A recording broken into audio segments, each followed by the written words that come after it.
सबसे बड़ी बात वो मरता नहीं है, क्योंकि मरकर ऊपर गया है। भले ही कितने टुकड़े कर दो, वो मरेगा नहीं, क्योंकि मरा हुआ है।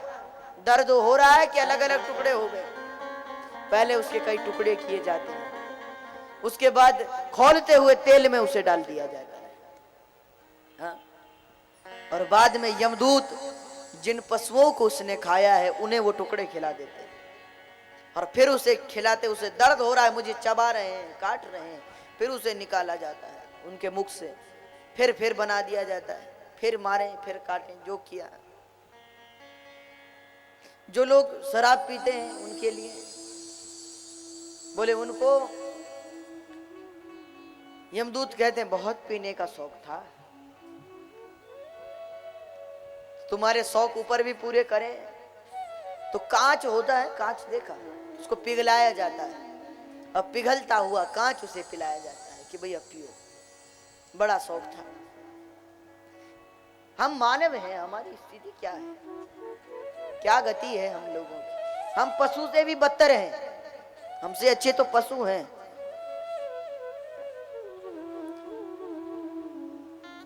भगवान ने हमें मानव बनाया, और हमने क्या किया, करके दया दयाल ने मानुष जन्म दिया, और बंदा न करे भजन तो भगवान क्या करे। भगवान ने तो दिया, तुमने इसका सदुपयोग नहीं किया, भगवान क्या करेंगे। हमने इसका दुरुपयोग किया। हा? कई लोगों को समाज में देखा जाता है, ये नशे में धुत रहते हैं। कई लोग तो ऐसे हैं, सिगरेट पीते हैं, नशा करते हैं। वैसे एक बात बताओ भाई लोग, जरा ध्यान से सुनेंगे, सिगरेट ज्यादा ताकतवर है या आप लोग ज्यादा ताकतवर हैं? आवाज नहीं आई, जोर से बोलो। सिगरेट ज्यादा ताकतवर है या आप लोग ज्यादा ताकतवर हैं? अच्छा, आप लोग हैं। जो सिगरेट है ना, 3 से 4 इंच की होती है, बिल्कुल छोटी सी, और हमारा शरीर लगभग 70 किलो का। हाँ? 70 किलो का ये शरीर,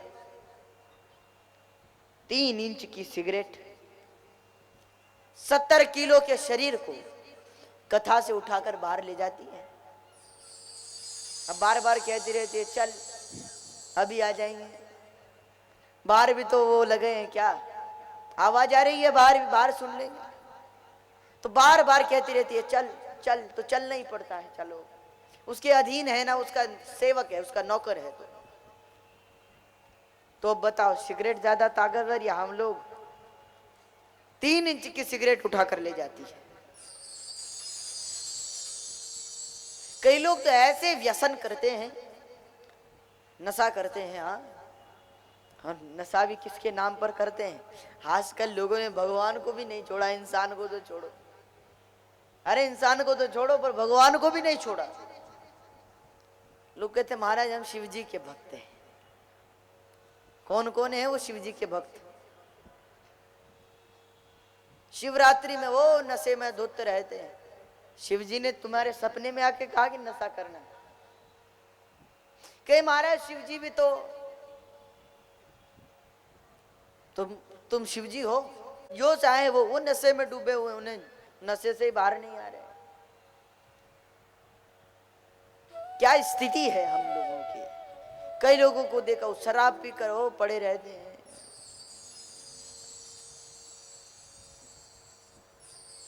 एक दिन वृंदावन में रहते थे पहले, वहीं विद्या अध्ययन किया। एक दिन रात 10 बजे की बात, दिन भर थके थे, सब सो रहे थे, नींद आ रही थी। एक आदमी बाइक पर बैठकर जोर जोर से चिल्ला रहा, रो रहा था। अड़ोसी पड़ोसी सब इकट्ठे हुए। लोगों ने पूछा भैया क्यों रो रहे हो? अब देखकर लग गया कि शराब पी हुई है उसने, जोर जोर से। लोगों ने कहा भैया क्यों रो रहे? अरे बोले चुप रहो। फिर पूछा क्यों रो रहे हो? जो जानते उसने क्या कहा? बोले महाराज हमारी बाइक का हैंडल चोरी हो गया है। इसलिए रो रहे। अब घर कैसे जाएंगे, चलेगी तो जब हैंडल होगा, अब बिना हैंडल के तो चलेगी नहीं। हम अब घर कैसे जाए, वो रो रहा। पड़ोसियों ने कहा भैया तेरा हैंडल चोरी नहीं हुआ, तू उल्टा बैठा हुआ है। उल्टा तो बैठ, वो रहा है हैंडल पीछे। बोला नहीं महाराज, इसके दोनों तरफ हैंडल था। ये स्थिति है आज समाज। शराब नशे में ऐसे धुत रहते हैं लोग, फिर ये नालियों में पड़े रहते हैं, दुर्गति को प्राप्त होते हैं। हर पिता चाहता है कि मेरा बेटा शराब ना पिए, चाहता है कि नहीं? कोई पिता चाहेगा कि मेरा बेटा शराब पी के घर आए? कोई चाहेगा? कोई पिता नहीं चाहता कि मेरा बेटा शराब ना पिए। मैं पीऊं तो चलेगा, बेटा ना पिए मैं।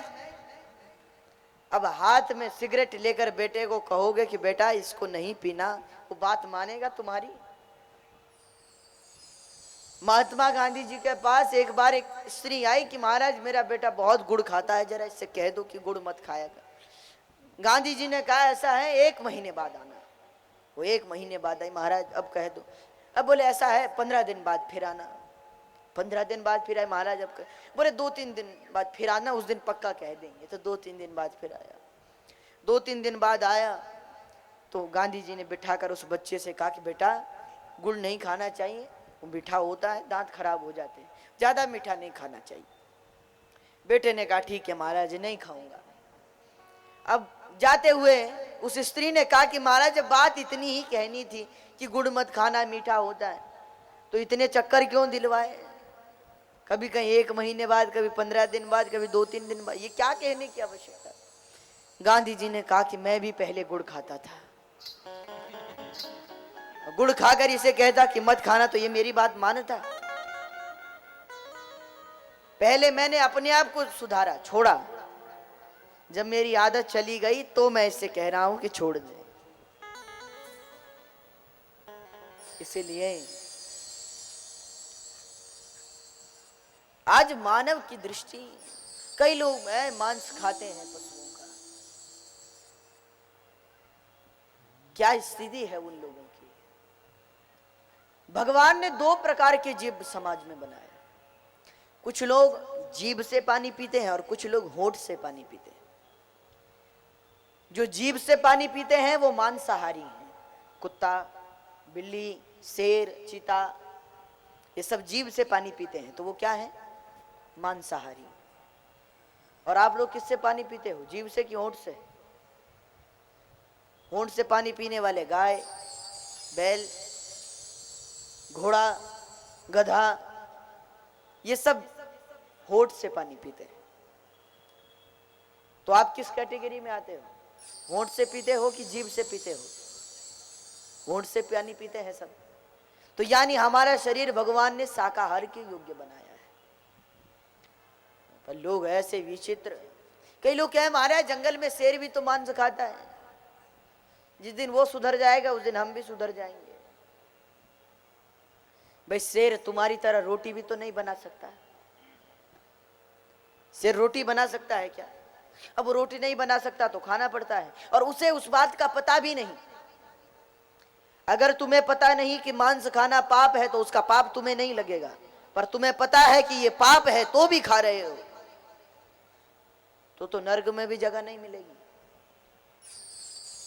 कई लोग तो दूसरे के मांस खाने के लिए ऐसे, और तुम्हें अगर मारा जाए तो, हमारी तो अंगुली थोड़ा कट जाए तो डॉक्टर के पास जाते, महाराज दर्द हो रहा है, और जिसकी गर्दन काटते हो उसका क्या? इसीलिए हमने इस भागवत जी से संकल्प लेना है, जो लोग व्यसन करते हैं, मांस खाते हैं, वो छोड़ दें। कई लोग तंबाकू खाते हैं, कई लोग हैं वैसे तो तंबाकू खाने वाले, वो स्टेज पे भी मुंह भर कर आते हैं, वो भरा पड़ा, तो बात तो की नहीं जाए तो सिर उठा के बात करें, हमने गिर जाए। उन लोगों को तो देखकर भी डर लगता है, न जाने कब इसलिए मेरी तो उनसे प्रार्थना है ऐसे स्टेज पे ना आए, मुंह भर कर चले।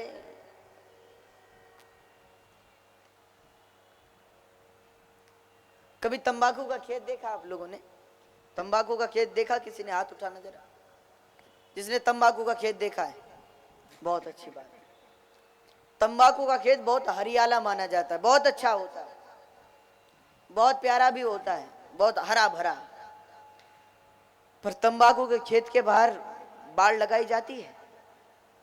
वो जैसे गेहूं की फसल के बाहर तो कांटे लगा दें कि कोई जीव ना खा जाए, पर तंबाकू के खेती के बाहर कांटे लगाए जाते हैं। जिन्होंने देखा होगा उस पे बाहर जाल वगैरह नहीं लगाए जाते, बाड़ नहीं लगाई जाती। एक बार एक ने किसी से पूछा, महाराज ये जीव खा नहीं जाते इसे, लगाते क्यों नहीं बाहर? बोले महाराज इसे तो गधे भी नहीं खाते। तो वो लगाने की आवश्यकता ही नहीं है। क्या, जब कोई खाता ही नहीं है तो क्या लगा कर फायदा? और सोचो वो गधे भी हंसते होंगे हमें देखकर कि जिसे हम नहीं खाते उसे ये खाते हैं, और ऊपर से कहते हैं सुर दुर्लभ सब ग्रंथनि गावा, साधन धाम मोक्ष कर द्वारा, पाई न जहीं परलोक सवारा। मानव भगवान को पाने की सीढ़ी है, तो गधे भी कहते होंगे तो हम गधे ही ठीक है, नहीं बनना मानव। मानव बनेंगे तो ऐसे हो जाएंगे जो दूसरे के मांस को खाने के लिए लालायित, कभी तंबाकू पिए, व्यसन करें। इसीलिए जरा सुधरने की आवश्यकता है। कथा सुनकर कुछ नहीं होगा, कुछ संकल्प लो यहाँ से। जो माताएं मांस खाती हैं, भाई लोग हैं, या जो लोग सिगरेट वगैरह पीते हैं, नशा करते हैं, वो यहाँ पर संकल्प लें कि आज के बाद भागवत जी को प्रण कर करके, हे भागवत जी आज तक हमें पता नहीं था, पाप करते रहे, पर आज आपके सामने एक प्रण लेते हैं कि आज के बाद अपने बुरी आदतों को यहीं आपके चरणों में समर्पित कर देंगे, तो कुछ फायदा होगा। नहीं तो 7 दिन कथा सुनी और अंत में पूछो, कथा सुनी है आप लोगों ने? कहते एक पंडित जी एक गांव में कथा करने को गए,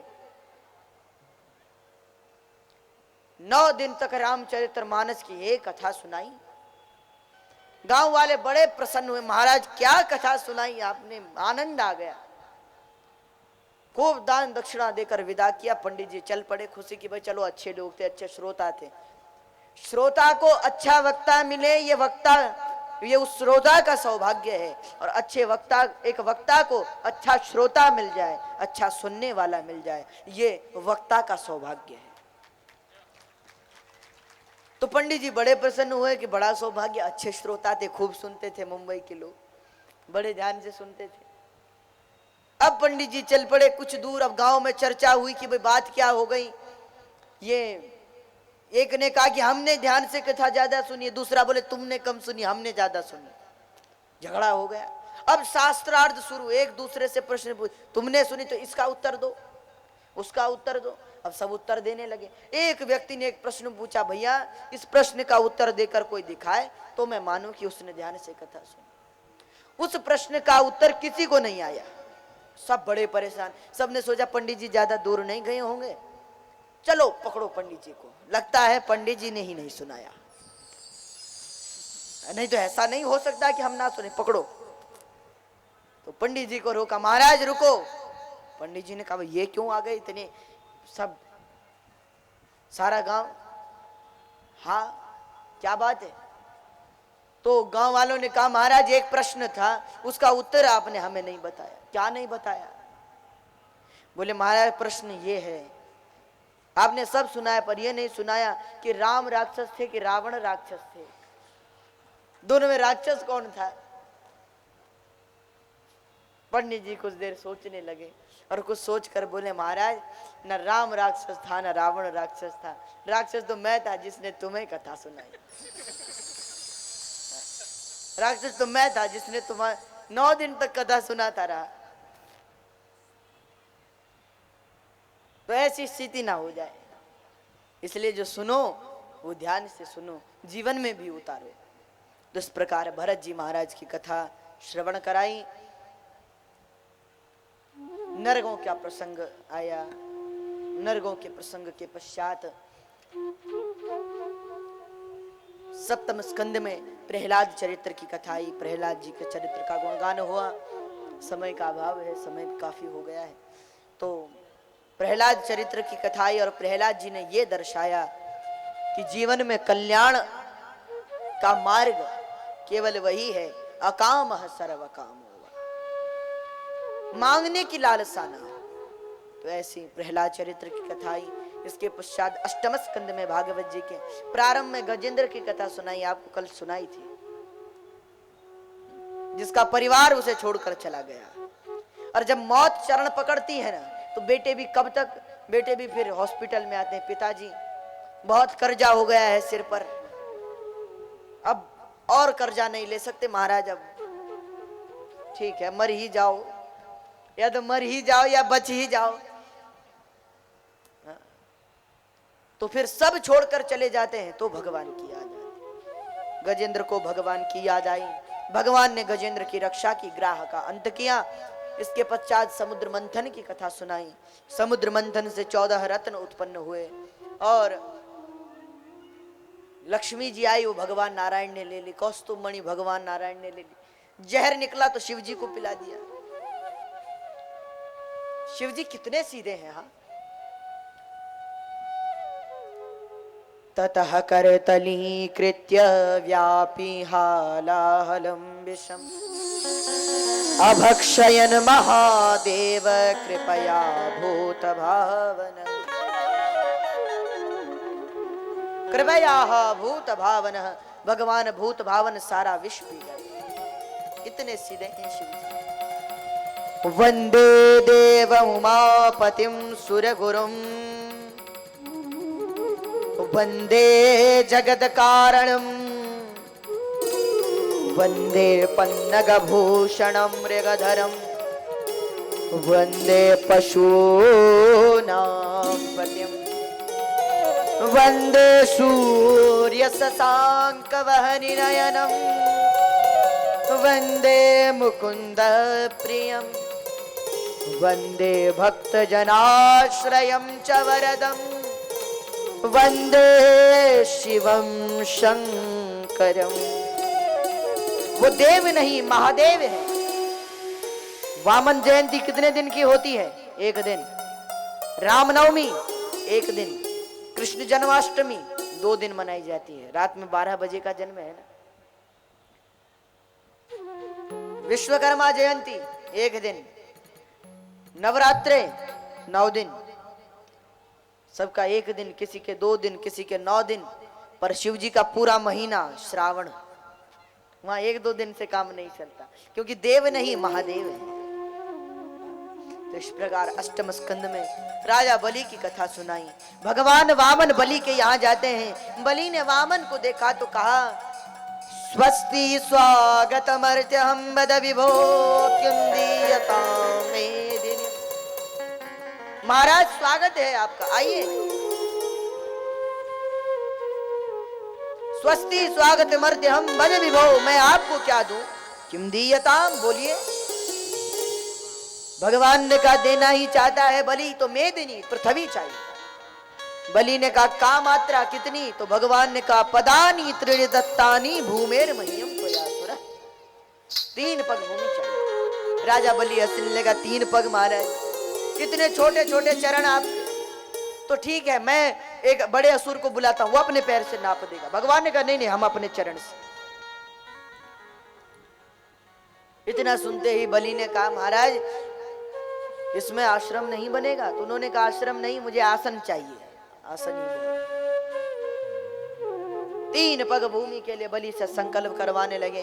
तब शुक्राचार्य ने कहा ए सवैरोचने साक्षात भगवान पुरुषः पर कस्य पादः दितेर्जातो देवानां कार्य साधकः। ये देवताओं के कार्य को साधने के लिए भगवान विष्णु है। बलि ने कहा भाई अब तो दे दिया सो दे दिया, नापिए। तो भगवान ने 1 पग में नीचे के 7 लोग, 1 में ऊपर के 7 लोग। तीसरा चरण कहाँ रखूं? बलि से पूछा। बलि ने कहा महाराज शीश पर रख दीजिए। भगवान ने अपना तीसरा चरण बलि के सिर पर रख दिया। बलि भी सीधे सुतन लोक में चला गया। भगवान ने बलि से कहा आशीर्वाद मांग, क्या चाहिए? बलि ने कहा महाराज आशीर्वाद देना है तो एक आशीर्वाद दो, जब घर से बाहर आऊं तो भी आपके दर्शन हो, घर के अंदर जाऊं तो भी दर्शन हो। अब भगवान सोचने लगे अंदर बाहर ये चक्कर क्या है, तो याद आई अरे द्वारपाल बनाना चाहता है। भगवान ने कहा ठीक है, तो आज भी बलि के दरवाजे पर खड़े हैं। बलि बचाए जब कमरे से बाहर आए तो भी दर्शन करें, अंदर जाए तो भी दर्शन करें।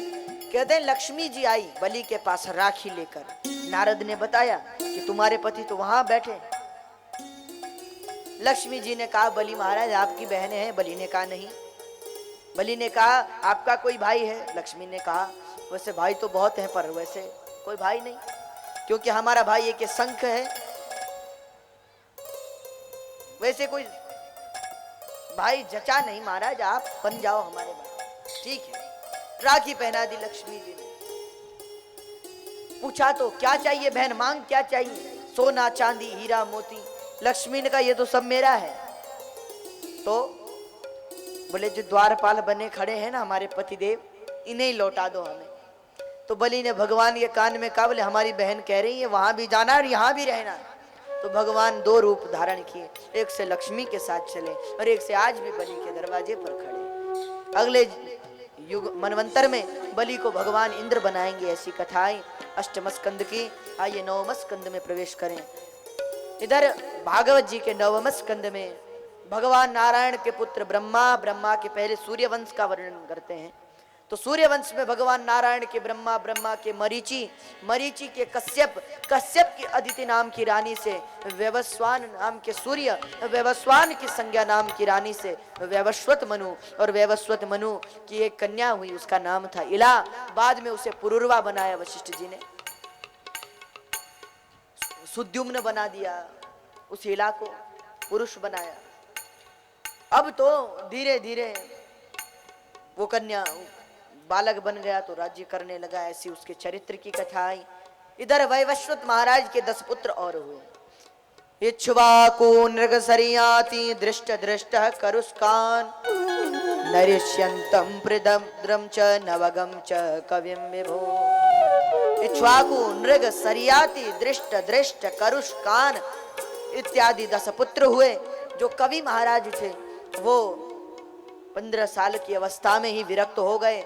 प्रशद्र नाम के जो थे उनसे एक बार एक गौ हत्या का पाप हो गया, तो गुरुदेव ने उन्हें शूद्र होने का श्राप दे दिया, तो जंगल में चल पड़े, भगवत भजन करने लगे। इधर एक पुत्र थे दृष्ट, दृष्ट से धृष्ट नाम के पुत्र से, दृष्ट से धार्ष्ट नाम की क्षत्रिय जाति प्रकट हुई।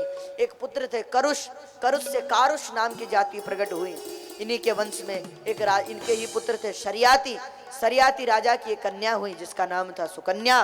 सुकन्या का विवाह चवन ऋषि से हुआ, ऐसी कथा आई। एक राजा थे नभग, नभग के हुए नाभाग और नाभाग के हुए अम्बरीश। अम्बरीश परम भगवत भक्त। भगवान ने दुर्वासा को बताया कि अहम भक्त पराधीनो यह स्वतंत्र इव द्विज साधुभिर्ग्रस्त हृदयो भक्तैर्भक्त जनप्रिय। हम भक्ताधीन हैं, ये राजा ने, भगवान ने दुर्वासा को बताया, ऐसी कथा आई।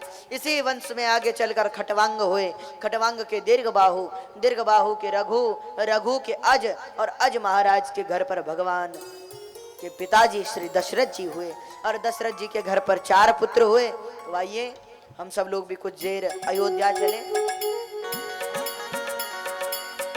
तो अयोध्या चलना चाहते हो? सब अयोध्या, कौन कौन चलेंगे हाथ उठाओ। सब अयोध्या जाना चाहते हैं तो भाई ताली तो बजानी पड़ेगी। आप ताली बजाएंगे, गाएंगे और हम सब अयोध्या के दर्शन करते हैं।